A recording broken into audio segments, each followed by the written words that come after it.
Continuamos en directo en Cantabria por la mañana, 1:00 de la tarde, para hablar de un tema, de un problema que por desgracia está más de actualidad que nunca. El próximo miércoles, día 30 de noviembre, se retoman los encuentros CON que organiza cada último miércoles de mes el Centro Interdisciplinar de Psicología y Salud, CIPSA. Como les decía, para hablar en esta ocasión de un problema como el acoso escolar, del que últimamente, por desgracia, conocemos cada vez más y más datos, y la encargada de llevar a cabo esa intervención nos acompaña hoy en el programa. Ella es María Jesús Franco, psicopedagoga y logopeda del centro. Muy buenos días. Muy buenos días, Bienvenida Cristina. de nuevo, María Jesús. Hoy para hablar de un tema totalmente diferente ¿Sí? que la otra vez que nos acompañaste, como yo decía, por desgracia, muy en boga, y habéis elegido este título para el encuentro: Acoso escolar, no nos quedemos callados.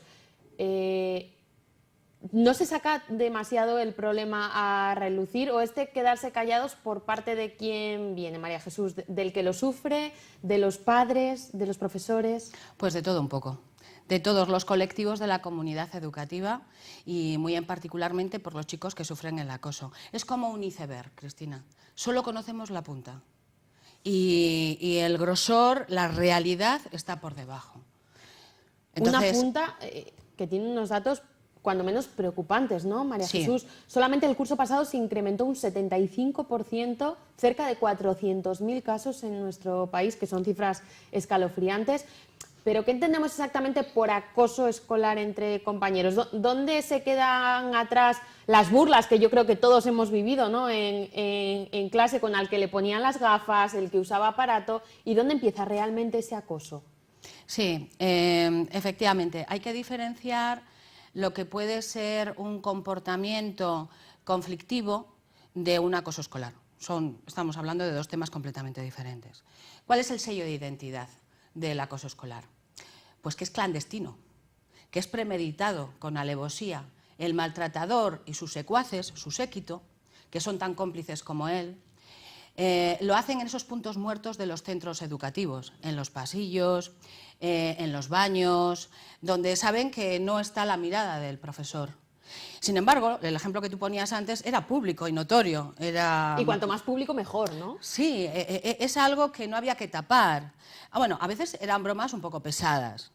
Y fíjate, de ahí, de ese tipo de bromas pesadas, que en principio nace sin maldad, para el gran colectivo de los alumnos, puede empezar el acoso escolar. Y me explico. Hay ocasiones, ¿cuál es la razón? No tiene por qué haber una gran razón. Simplemente con que el acosador, el maltratador, se haya fijado, haya puesto el punto de mira en uno de sus compañeros, ahí empezamos. ¿Cuál es el perfil del acosador, María Jesús? Vamos a hablar de dos perfiles, el perfil exterior y el perfil psicológico, el que vemos y el que realmente es. El que vemos es un alumno que tiene un buen desenvolvimiento social, comunicativo, que sabe ganar la atención de sus compañeros y de sus profesores, incluso van de niños buenos, y eso, claro, tapa bastante la realidad y pone en entredicho la percepción real que tiene el profesor de ese alumno. Y después está el maltratador, el acosador psicológicamente, la parte interna. Suelen tener unas características, es decir, no hay dos personas iguales, pero un prototipo, ¿de acuerdo? Después cada uno tiene esas particularidades. Yo les llamo cobardes. Son alumnos cobardes porque se sirven del grupo para acosar a un solo alumno o a un grupo de alumnos de menor curso. Eso es un comportamiento cobarde. A las cosas hay que llamarlas por su nombre. Después, bastante envidioso, celoso, competitivo, baja autoestima. Y suele ser un estudiante que en casa o en su entorno más inmediato, su trato no es del todo correcto, en donde para educarle se recurre a los insultos, a algún castigo físico que otro, y eso lo aprenden y después lo proyectan. Por un lado, pero es que después eso es demasiado excesivo, ese prototipo de educación familiar y de entorno social, que después lo vemos como algo normal en el colegio, y no es normal. Será habitual, pero no es normal. Entonces, son personas que, para mí, son los que primero necesitan la rehabilitación psicopedagógica. Porque, al fin y al cabo, y esto es grave y hay que decirlo, el acosador, el maltratador, muchas veces ha sido maltratado y repite patrón. Y además de repetir patrón, más cruel todavía. Con lo cual, no solamente hay que intervenir con la víctima para reeducar sus valores y su malestar psicológico, sino también al maltratador y a todo el entorno de sus compañeros, porque se aprende por modelaje, Cristina. Y los compañeros ven y aprenden, y lo ven incluso los más pequeños. Y los niños es cuestión de ver, que lo ponen en práctica, pero ya. Has utilizado la palabra acosador, pero también la palabra maltratador. Sí. ¿El acoso escolar es un tipo de maltrato? Es un maltrato. Y es un maltrato...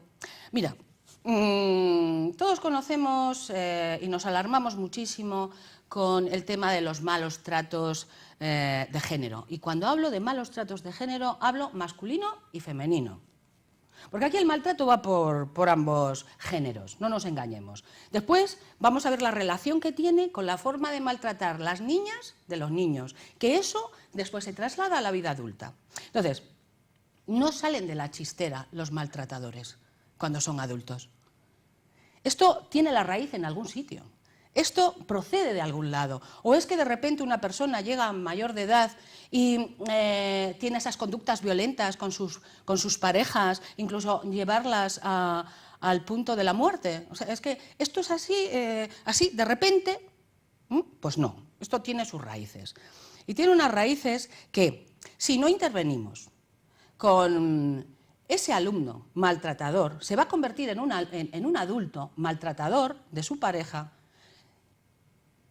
Es muy probable que practique el mobbing laboral, el acoso laboral, e incluso que tenga serios conflictos con su entorno comunitario, de vecinos, en fin, asociaciones donde pudiera estar y demás.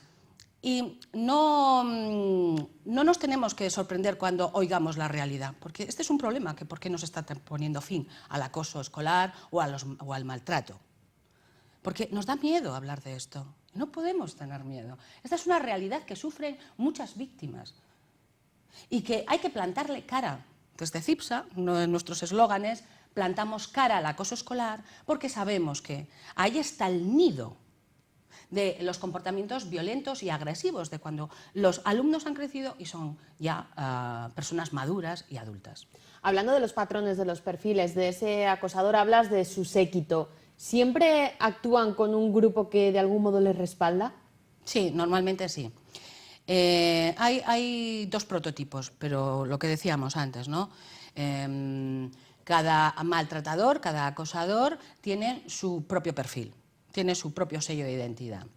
Pero en genérico podemos decir que el grupo del que bebe su propia agresividad, hay que decirlo así, Cristina, o sea, si elimináramos a ese séquito, a ese grupo de seguidores, maltratadores y cómplices, el maltratador dejaría de maltratar y de ser agresivo, porque al fin y al cabo, lo que busca es el rol dentro del grupo, el liderazgo, competitivo y cruel. Entonces, ¿y qué ocurre con el séquito de cómplices? Que, mejor le apoyo, no que vaya a ser yo la víctima. Otro comportamiento cobarde. Y se está trabajando para que no tenga espectadores, no tenga público, porque el maltratador actúa públicamente para sentirse protagonista. Hablamos del inicio del acoso escolar, de cómo se produce. Antes comentabas, María Jesús, sí, que uno de los inicios pueden ser esas burlas, ¿no?, que empiezan siendo inocentes de algún modo y que se pueden convertir en algo más serio. ¿Qué otras formas hay de acoso escolar, de iniciar ese acoso escolar? El que acabamos de decir es el más... que las personas nos quedamos más con ello, ¿no? La violencia física. Insultos es acoso. Motes es acoso. Por supuesto, golpes, empujones, palizas. Y después está el más sibilino, que es más usado por las niñas, por las chicas. Es el acoso psicológico y el de exclusión social. El de no te dejamos jugar con nosotras, el de vosotras no habléis a esta, el de hacerla llorar, hacerla el vacío, como ellos dicen, ¿no? Estoy aprendiendo mucho. Una de nuestras intervenciones en nuestra campaña es ir a los colegios a dar charlas. Y estoy aprendiendo muchas formas de cómo se dice hacer el vacío. Una de ellas es hacer el fantasma. Perdón. Es como que no existes. Y ese es un comportamiento más femenino. Ojo, que tanto el físico como el psicológico y el de exclusión lo utilizan tanto chicos como chicas, pero hay una preferencia especial entre chicos que van más a lo físico, a las amenazas, a las salidas del colegio ya te espero, el ya verás tú, que son amenazas incluso a veces muy violentas y muy agresivas, y después está el modelo sibilino y cruel. Tan cruel incluso que más. Y ese es más de género femenino. Y ese es el que después vamos desarrollando. Porque mira, hablamos mucho del maltrato de género masculino, que es el físico, el que se ve. Pero ojo, las mujeres utilizan el maltrato psicológico. Pero bueno, ese sería otro tema en otro momento, en otra conversación. Hablas de esas diferencias de género a la hora de acosar. ¿También hay diferencias en las edades? María Jesús, no sé si hay alguna edad en la que el acoso escolar sea más significativo o se centre en más casos. Sí. Están cambiando mucho los grupos de mayor prevalencia de víctimas y actualmente estamos hablando entre 7 y 8 años. Donde podemos encontrar el grueso de las víctimas de acoso escolar. Paradójicamente, es en bachiller, primero y segundo de bachiller, donde menos número de incidencia hay conocida. 7-8 años estamos hablando de... Muy temprano, 7-8 años, son niños. Son muy niños. Y más grave todavía, Cristina, perdón. Estamos detectando casos en preescolar, en educación infantil. Que tienen de 3 a 6, ¿no? Aproximadamente. Sí, de 3 a 5, sí. Después ya en 6 entran en primaria. La prevalencia, el grueso, ¿no? El bloque mayor, que se conoce. Es que siempre hay que poner esta coletilla, que se conoce, que hay datos oficiales. Estamos en tercero de primaria. Y es a lo largo de toda la primaria. No sé si muchos padres igual en este momento se están sintiendo alarmados, María Jesús, y dicen, bueno, yo pensé que esto era algo más de adolescentes, ¿no? Cuando ya tienen otras ciertas edades, se meten con el físico de una persona, pero niños tan chiquititos, ¿cómo puedo reconocer, por ejemplo, si mi hijo está sufriendo acoso escolar? Sí, no pretendemos alarmar, simplemente informar. Y concienciar también. Y concienciar. Pensamos que como son niños pequeños, bueno, no hay que darle importancia, no pasa nada, son cosas de niños. Grave error, ya empezamos mal. Ahí tenemos que ser muy conscientes los adultos, tanto la comunidad educativa, profesores y padres y especialistas, y al tiempo ser conscientes de cómo diferenciamos, ¿no? ¿Qué le decimos a un padre? Pues les digo, si su hijo no quiere ir al colegio, ni bien ni mal, desde hace una temporada, no es que el lunes no quiera ir porque, claro, el domingo, el fin de semana, no hemos guardado los horarios y entonces el lunes nos cuesta ir al colegio, no estamos hablando, en ese caso estamos hablando de una negativa profunda, reiterada, de no querer ir al colegio, que veamos unos cambios bruscos. Los padres conocen muy bien a sus hijos, de decir, oye, es que este no es mi hijo, me lo han cambiado, ¿qué está pasando? no se niega a ir al colegio y además le veo bastante desagradable, incluso violento, porque este crío no era así y ahora lleva una temporada rara. Eso lo podemos entender en una edad adolescente, hormonal, ¿no? Revolución hormonal, pero en los niños de 7 u 8 años ya nos tiene que abrir un poco el piloto, encender el piloto rojo. Si pensamos que nuestro hijo puede sufrir, María Jesús, acoso escolar, ¿cómo debemos actuar? No sé si esto se denuncia primero en el centro escolar o cómo sería, digamos, el protocolo que se debe seguir. Sí, hay todo un protocolo, se llama el protocolo de activación de acoso entre compañeros, que es de obligada, tienen que cumplir los centros educativos porque es obligación por la Consejería de Educación de Cantabria.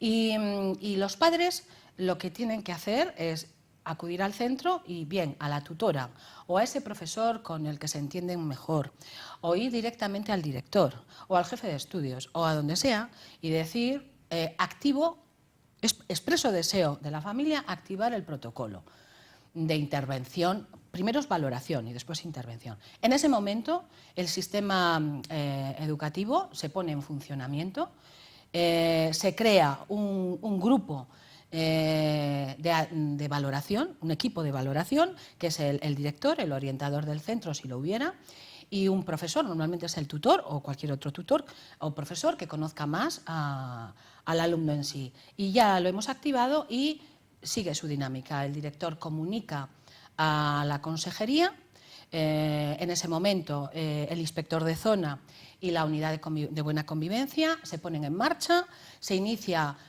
una valoración por parte del centro, en donde el especialista, el orientador y los profesores que conocen al alumno y el tutor, se hace una valoración de la situación y después eso se llega a término de si es acoso o no es acoso. Es decir, cuando activamos el protocolo estamos iniciando el camino, pero no quiere decir que eso ya sea una denuncia. ¿Qué circunstancias tienen que darse para que, en este caso, la Consejería de Educación lo considere acoso escolar? Sí, se tienen que dar simultáneamente 3 factores. A mí me parece duro esto, ¿eh? 3 factores. Primero, que haya intención por parte del acosador a hacer daño a su víctima. Segundo, que esa conducta agresiva y violenta sea repetida y reiterativa, o sea, tiene que haber sucedido varias veces. Y tercero, que se demuestre que ha habido abuso por parte del maltratador. Esto quiere decir que o el maltratador acosa a un compañero de cursos inferiores o el maltratador se sirve de sus cómplices para maltratar a otro compañero de su grupo, de su edad. ¿Y cómo se valora si ha habido daño o no en la víctima? ¿Quieres que haga el silencio? Hay herramientas de valoración, pero, como he dicho antes, en el perfil del maltratador se cuida muy mucho y sabe mentir muy bien y sabe aparentar muy bien. Incluso nos pueden decir, es que mi hijo dice que fulanita o fulanito le acosa y el profesor se puede sorprender mucho, decir, bueno, pues este es un alumno ejemplar. Es decir, tienen unos mecanismos y unas habilidades para tapar y encubrir toda la situación. Entonces, hay herramientas, cada centro tiene su forma de actuar, pero no es fácil. Hemos hablado antes, María Jesús, y comentabas que con el primero que hay que intervenir psicopedagógicamente es con el acosador, pero a la víctima, al alumno que ha sido maltratado, ¿qué consejos o qué ayuda se le presta por parte del profesional para de algún modo salir, ¿no? de ahí, de Claro. donde está? De ese martirio, porque para estos chicos es un calvario, ¿eh? Para los alumnos que sufren maltrato es un calvario, que muchos adultos no soportarían. El mobbing, ¿no? En el trabajo. ¿Cuántas depresiones y cuántas bajas laborales causa? Sin embargo, los chicos van a clase. O sea, son grandes valientes. A ver, el maltratado, la víctima, en el fondo, él se siente desvalido y se siente desprotegido. Entonces, el acosador se vale también de eso. Y al final, el niño que es acosado tiene grandes temores, tiene miedo a las represalias, a que se le castigue por chivato, que le castiguen sus compañeros. Entonces, se siente totalmente indefenso ante esa situación porque son muchos contra él. A ver, ¿cómo va a valer su palabra más que todo un grupo? Y además un grupo que sabe encubrir sus actos, ¿no?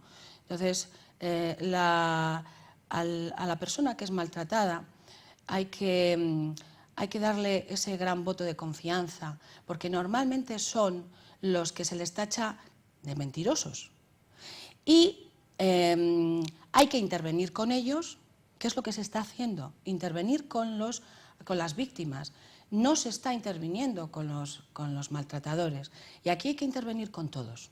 Hay que intervenir con todos. Porque verás, lo que se está haciendo a día de hoy es que suba al despacho del orientador, cuéntame qué ha pasado, cómo lo demuestras, porque son muchos contra ti, y se está optando por una medida que a mí particularmente no me gusta nada, y es cambiarle de centro a la víctima. Y esa es la solución que estamos dando. Eso no es una solución, eso es tapar el problema. Y no se está interviniendo con el maltratador y con sus cómplices. ¿Y sabes qué ocurre? Que impera la ley del más fuerte. Y entonces el maltratador es consciente que queda impune y que al final ha ganado él. ¿Sabes? Entonces, desde mi punto de vista, ¿cuál es la intervención que hay que hacer? Global, para todos. Y todos en común, todos en grupo, para los maltratadores, para las víctimas y para el resto del grupo, cómplices y no cómplices. Porque es un problema que afecta a toda la comunidad educativa y a todos los grupos de los alumnos, porque si un chico o si un alumno de sexto se mete con los de quinto cuando está jugando al baloncesto o a cualquier otro deporte, el grupo de quinto, el de tercero, lo está viendo, está aprendiendo. Entonces, hay que intervenir con todos, incluidas las familias. ¿Qué tipo de intervención es la que se hace desde CIPSA, María Jesús? Hacemos dos tipos de intervención, directa en clínica, en centro, en donde normalmente nos viene la víctima. Estamos concienciando para que las familias sean conscientes del problema si su hijo es un maltratador y que venga también a clínica. Entonces valoramos, medimos hasta qué punto está afectado, qué grado, qué intensidad hay, y hacemos de mediadores con los centros para solucionar el problema, porque al final no se trata de denuncias, se trata de terminar, combatir el acoso y que ese niño o esa niña deje de sufrir. Y trabajamos también con las familias dentro de clínica y estamos en campaña por toda Cantabria, en los colegios que no cuentan con la figura del orientador o que teniendo figura del orientador prefieren que sean especialistas los que impartan charlas, donde trabajamos todos los grupos, desde infantil hasta la universidad, y lo hacemos y lo adaptamos a cada grupo, a cada colegio, y damos charlas de prevención y de detección, porque detectamos y entonces derivamos al orientador del centro, y sobre todo trabajamos mucho la prevención. Mejor prevenir que lamentar. Además de veras. Bueno, la cita, como les decía al comienzo de la entrevista, es el próximo miércoles, día 30, en ese espacio de Fraile y Blanco, donde se celebran los encuentros con de CIPSA. Estamos viendo en pantalla el cartel. María Jesús, agradecerte que nos hayas acompañado hoy. Por desgracia, como yo decía al comienzo, es un tema que está de rabiosa actualidad y podríamos estar hablando horas porque tiene muchas patas. Sí. Te agradezco que hayas estado con nosotros y están invitados el próximo miércoles a acompañarte en ese encuentro. Muchas gracias. Muchísimas gracias a vosotros y aquí seguimos estando CIPSA para lo que necesitéis. Bueno, pues muchas gracias, María Jesús. Nos marchamos a unos minutos de pausa y enseguida estamos de vuelta.